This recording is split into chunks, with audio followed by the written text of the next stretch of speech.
Maintenant, je vais passer à l'exercice numéro 2 de l'examen de contrôle de la branche économie, donc de 2020. Et en fait, je vais corriger l'exercice numéro 2. Donc, l'exercice numéro 2, je vais le noter comme suit. Donc, soit f de x, y est égal à moins x, y, plus n demi y carré plus y, et on vous demande de déterminer le domaine de définition de cette fonction. Donc, je vais passer à l'exercice numéro 2. Donc, ici, je vais noter exercice 2. J'ai la fonction suivante. f de x, y, moins x, y. J'ai donc la fonction comme suite. F de x est égal à moins x y plus y carré sur 2 plus 1 demi y carré. Voilà. Ça vient de même. Plus, voilà, plus y. Et en fait, on nous demande de déterminer le domaine de définition de f. Puisque le f est sous forme d'un polynôme, donc normalement son domaine de définition est égal à r fois r. Donc est égal à r au carré. Donc je n'ai pas un problème des points qui ne sont pas définis. Voilà. Donc ici, le f est homogène. Voilà. Donc f est homogène, je vais essayer de prendre lambda ou bien t. Donc f est homogène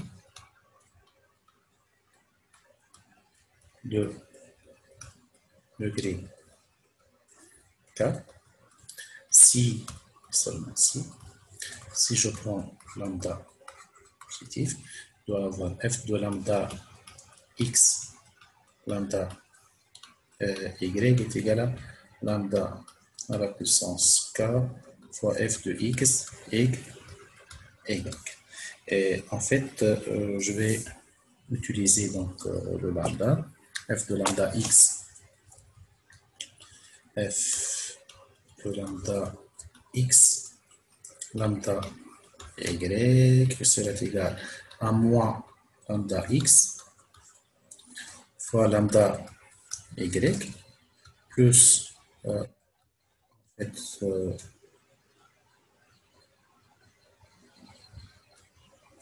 voilà,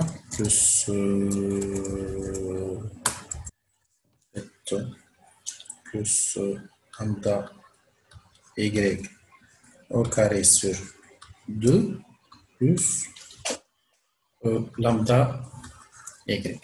Et en fait, si je cherche à développer ça, donc voilà, est égal à moins lambda x, lambda fois lambda, donc ici, ça me donne moins lambda carré fois x, y. Ici, plus lambda carré, y au carré sur 2. Et ici, plus lambda y. En fait, j'ai lambda carré, ici j'ai lambda, donc je ne peux pas mettre lambda carré en facteur. Donc, cette écriture ne peut pas s'écrire de la forme lambda à la puissance k fois f de x, y. Et de fait, je peux conclure que, voilà, si oui, donc ici, il n'y avait pas d'homogénéité, donc je peux conclure que f n'est pas homogène. Donc, on ne parle plus d'une fonction homogène. Ensuite, on nous demande de calculer les dérivées partielles premières de f, notées f' de x et f' de y. Donc ici, j'ai la fonction, donc je rappelle que la fonction f de x, y est égale à moins x, y plus n demi y au carré plus plus y ici. Donc, si je reviens sur la fonction, 1 moins xy plus 1 demi y carré plus y. Ici, je cherche à calculer les dérivées partielles premières. Qu'est-ce que j'ai ici? Donc, je dois calculer f' de x et f' de y. F' de x, y. Donc, je dois faire la dérivée par rapport à x. Ça me donne moins y. Et en fait, ici, il n'y avait pas de x. Donc, ils sont considérés comme des constants. Donc, égal à 0. F' de y de x, y. Je dérive en premier lieu par rapport à y, ça donne moins x. Ensuite, 1 demi fois 2y, ça donne plus y. Et plus 1. Ce sont les dérivées partielles premières de cette fonction.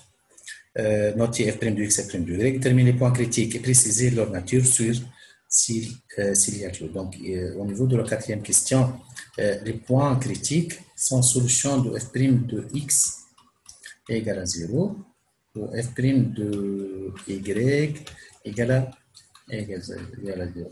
Et comme ça, donc, je peux mettre ces quantités, c'est moins y égale à 0. Ici, moins x plus y plus 1 égale à 0.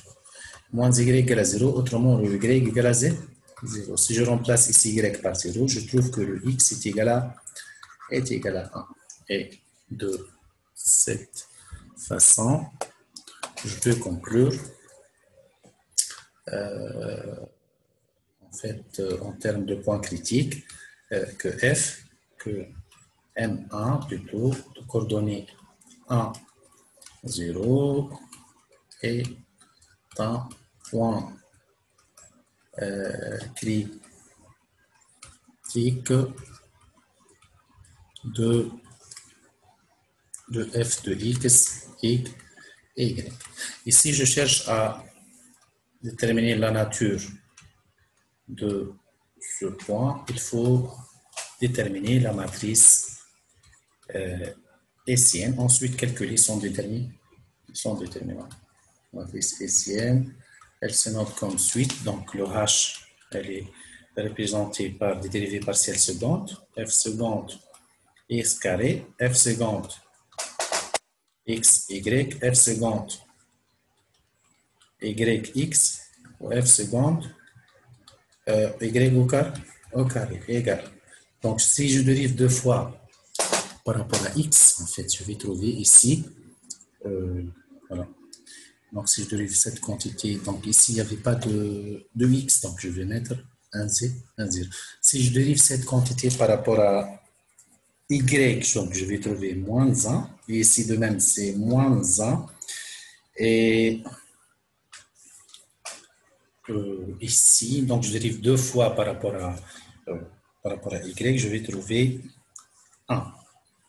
Et si je note le d, le déterminant de h, donc ici, si je note le d, le déterminant de h, donc autrement, si je voilà, si je cherche le h au point 1, 0, donc il n'y avait pas de x et de y au niveau de cette matrice, donc je la garde comme elle est, donc c'est 0, moins 1, moins 1. Si je calcule le d au point 1, 0, est égal le déterminant de h au point 1, 0, donc est égal, si je calcule le déterminant 0, moins 1, moins 1, ici 1 est égal à, donc ici 0, moins 1 fois moins 1, ça donne 1, j'ai un moins, donc ça donne moins 1, donc c'est inférieur à 0.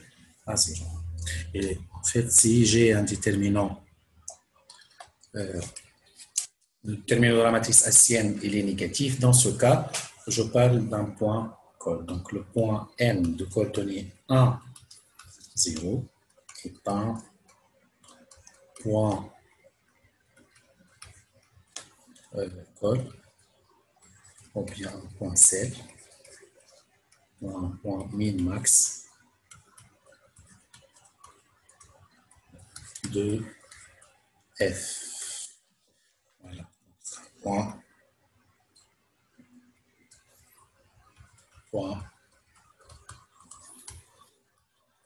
Comme ça, j'arrive donc à identifier la nature de points critiques qu'on vient de trouver. Et comme ça, donc, on termine la correction de l'exercice numéro 2 concernant en fait la fonction à double variable, l'étude d'homogénéité, la détermination des points critiques, qui devait apparaître des points critiques, et en fait la nature des points selon le signe du déterminant de la matrice hessienne.